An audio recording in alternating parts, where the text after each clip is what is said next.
Donc si parfois il y avait, entre guillemets, des attaques des comptoirs, on ne savait pas qui était qui. Donc il rasait la tête. Ensuite, il les badigeonnait d'huile. Il leur jetait de la poudre, ce qu'on appelle de la poudre de césure, qui est toxique, c'est un poison. Il faut bien que vous vous mettiez dans la tête ce qu'ils ont fait à nos ancêtres. Ce n'est pas juste ce que l'on voit dans les films, où ça a l'air simple. On vous capture, on vous met dans un bateau et vous êtes arrivé. La jeune Fumilayo est au comptoir de Ouida. Ça fait 4 jours qu'elle n'a pas mangé. Ça fait 3 jours qu'elle n'a pas bu la moindre goutte d'eau. Elle a soif, il fait chaud, elle a peur. Elle ne sait pas ce qu'est devenu sa mère. Elle ne sait pas ce qu'est devenu son père. Elle n'a que 12 ans. C'est une petite fille et elle est effrayée. Mais dans la même cellule qu'elle, il y a Akoni. Akoni a 19 ans. Et Akoni lui dit: sois apaisée, petite sœur. Les ancêtres sont bons. Les ancêtres ne nous laisseront pas aller derrière la mer. Car, en vérité, nous ne sommes pas destinés à quitter la terre sacrée. Mais Fumilayo ne cesse de pleurer. Car au-delà du fait qu'elle ignore sa destinée, on l'a arrachée de son village en massacrant tout le monde, même les animaux domestiques. Mais ça ne s'arrête pas là, et après je reprendrai, vous inquiétez pas, sur Joseph Ignace. La jeune Fumilayo, accompagnée d'Akoni qui lui tient la main, est amenée sur les rives de Ouida.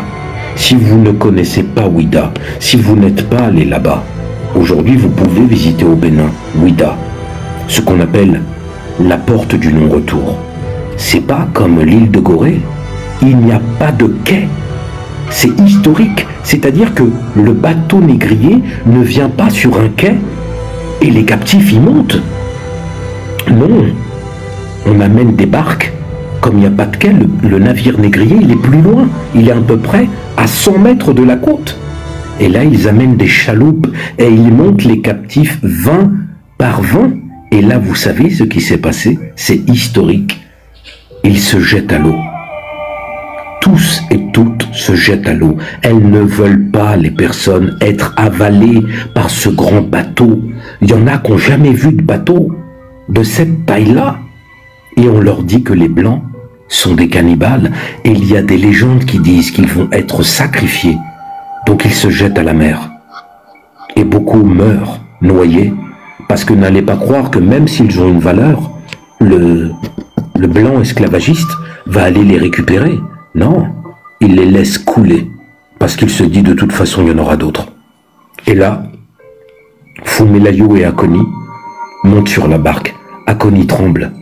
Même cet homme de 19 ans, parce que c'est un homme, il en a vu des choses, il tremble, pas parce qu'il a peur, mais parce qu'il y a une angoisse qui monte en lui, quelque chose dans son instinct qui lui dit qu'il va arriver malheur.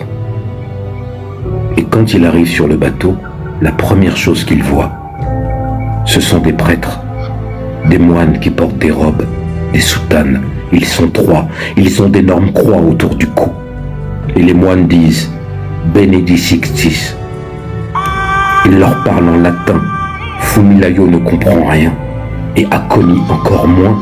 Et là, il y a ce qu'on appelle le supercargue. Il a un registre, et il note. Il ne note pas Fumilayo, il ne note pas Akoni. Il marque un nègre, une négrite, Josiane, Mathieu. Josiane, Mathieu. Ils ont effacé leur identité africaine. C'est-à-dire que Fumilayo n'existe plus.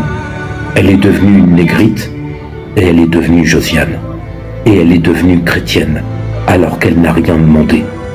Les moines baptisent enfin le navire. Ils le baptisent pour qu'il ait une bonne traversée.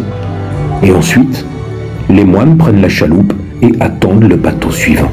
Ce sont des moines qui ont baptisé chaque captif qui est monté au nom de Jésus-Christ. Ce sont des moines qui ont baptisé ce bateau de l'enfer au nom de Jésus-Christ. Et là, Fumilayo est séparé d'Akoni. Dans le navire des négriers, il y a 3 étages. Tout en bas, on met les hommes, allongés. Ils ne peuvent même pas se redresser. Ils ne peuvent même pas s'asseoir. Ils sont mis les uns contre les autres comme des poissons qu'on organise sur un étal. il n'y a pas de place